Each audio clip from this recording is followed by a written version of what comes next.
Comentários da Bíblia, elaborados por Jimmy Swaggart, podem ser considerados um dicionário bíblico, uma enciclopédia bíblica. Com esses recursos, você terá a oportunidade de se aprimorar. Para fazer o seu pedido, ligue ou visite o site.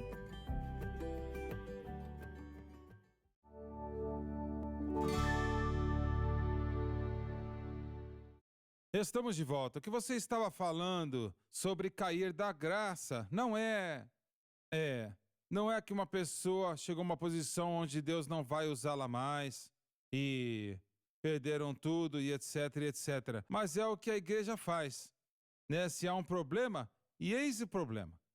Você tem homens que estão julgando outros homens que muitas vezes estão numa condição pior do que aquele que estão julgando. Certo, mas o que o Bob disse no último segmento é isto, que o mundo pegou esta frase e tem usado para significar algo que Deus nunca quis que significasse.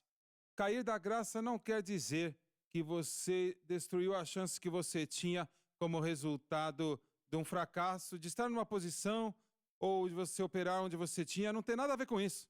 Simplesmente quer dizer um termo que descreve a falta da obra do Espírito Santo na vida do crente, simplesmente porque a sua fé não está no objeto correto. Eu estava assistindo um programa cristão, anos atrás, e haviam 3 ou 4 pregadores naquele programa, e eles estavam discutindo isto mesmo, que um pregador teve um problema e eles estavam discutindo abertamente.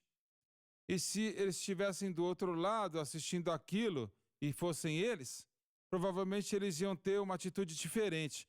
Mas de qualquer forma, toda a motivação deles era que aquela pessoa havia caído da graça. E acabou para ele, melhor ele desistir.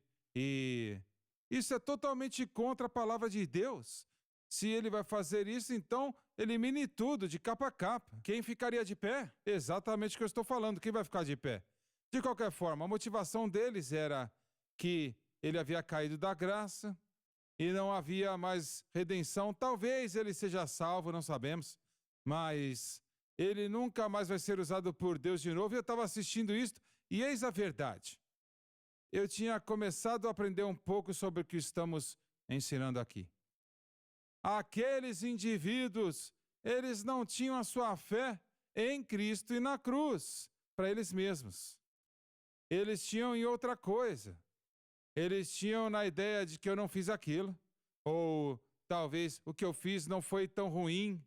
Será que estou fazendo sentido? Perfeitamente, sim. E é isso que eles tinham a sua fé. Não estava em Cristo e na cruz. E a verdade foi que eles tinham caído da graça a eles mesmos. Certo. Eles não estavam confiando em Cristo e o que Cristo fez na cruz, mas confiando no que eles fizeram, ou o que eles não fizeram. Certo. O que traz eles para uma condição de culpados, das 4 situações que acabamos de estudar.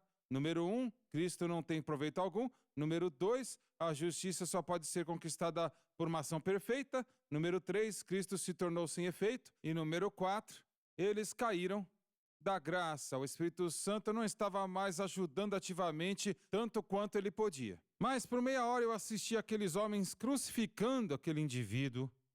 E olha, foi uma situação muito terrível. E fizeram algo mais. Certo. E 3 deles eu não conhecia. Um deles todo mundo conhece. Mas eu estava sentado e assistindo aquilo e pensando que eles estão vivendo uma vida fora da graça.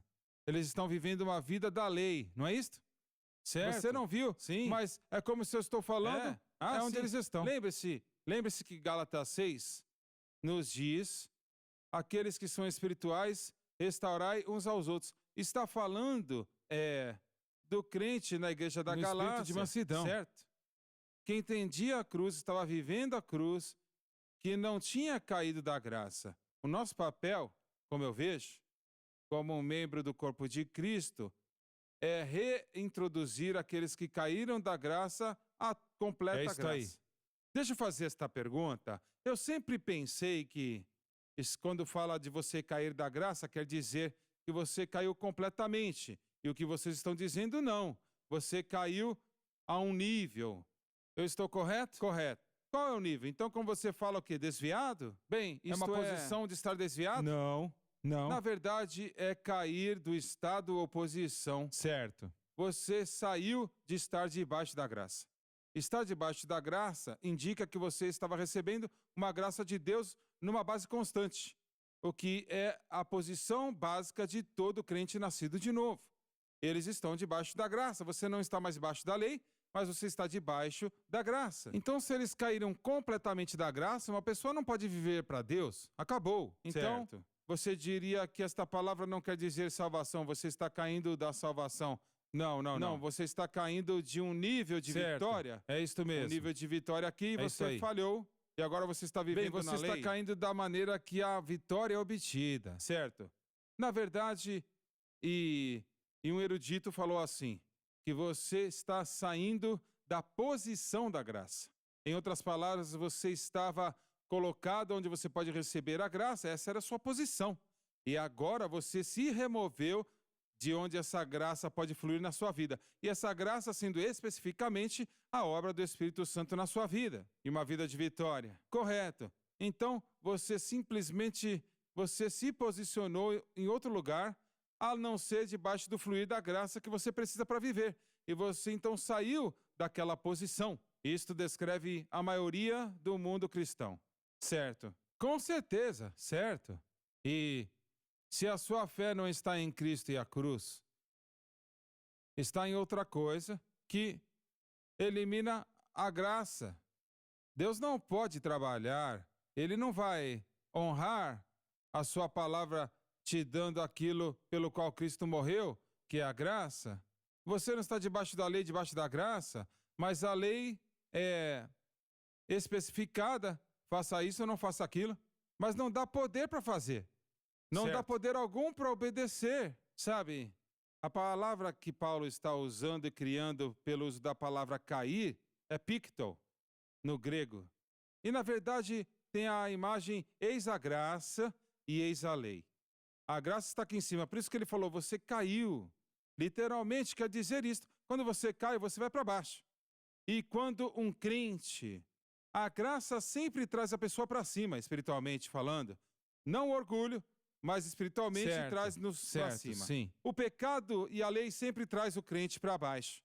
Então, se um crente, ele muda o objeto da fé dele de Cristo e o que ele fez no Calvário, para ele mesmo ou qualquer outra coisa, aquele crente, ele sai do nível da graça e entra no nível da lei. Então você caiu, você foi para baixo. Então, isto é o que Paulo realmente está falando aqui. O que Paulo estava falando. Daquele lugar elevado da graça para o lugar baixo da lei. E se você acha que é pela lei, você não está mais indo para cima, você está indo para baixo. E é isso que acontece quando um crente, ele muda o objeto da sua fé ou ele segue a lei. Então, eles saem daquele lugar que Deus quer que o crente esteja e é para cima. Novamente, a graça traz o crente para cima, para um lugar que é para baixo, sabe? Mas a graça, ela não é algo automático.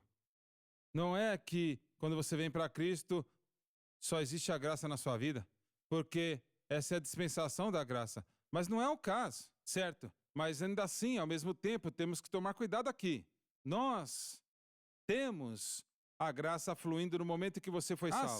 Sim. Então, desta maneira é automático. E o que Paulo nos ensina aqui, em Gálatas 5, estais firmes.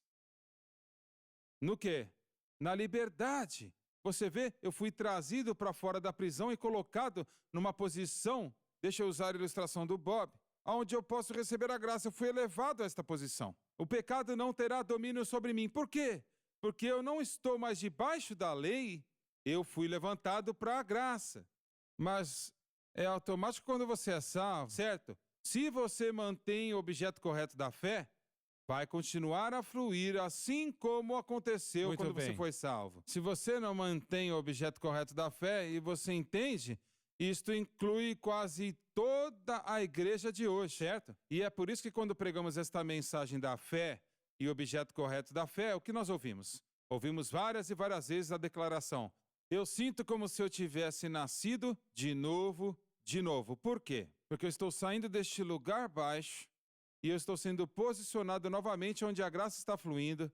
E isto me lembra do que aconteceu quando eu primeiro vim para Jesus e a graça de Deus e a obra de Deus estava trabalhando na minha vida, não baseado no que eu fiz, mas baseado na minha fé simples em Cristo Jesus como meu Salvador e o que Ele fez por mim no Calvário.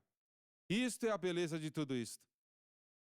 Eu não quero usar o termo automaticamente, não é fácil. Mas se você quiser viver neste nível de vida e santidade, você precisa manter a sua fé em Cristo e o que Ele fez por você no Calvário. E é neste nível da graça, o crente vai experimentar batalha espiritual. Ah, sim, meu amigo. Neste nível da graça, o crente vai experimentar testes. Neste nível da graça, o crente vai experimentar, novamente, o teste da sua fé. Com certeza. Todas essas coisas, aflições.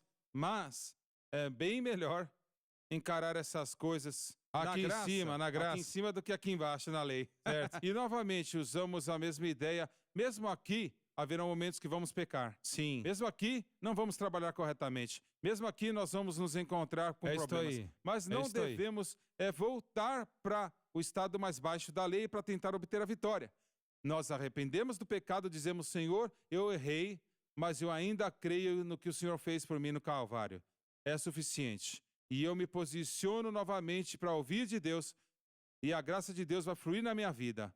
E nós vamos pecar nesse processo. Isto é inevitável, mas o cristianismo bíblico, que é na fundação da cruz de Cristo, é a melhor vida que você pode viver. Sim. É a melhor vida. Você começa a conhecer e entender um pouco de quem Deus é e o que Ele faz. Acabou o tempo.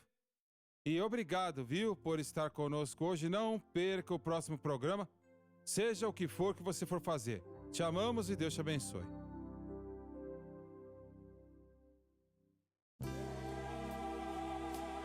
Obrigada por assistir o programa de hoje, um estudo na palavra. Assista os programas arquivados online no site sunlifetv.com.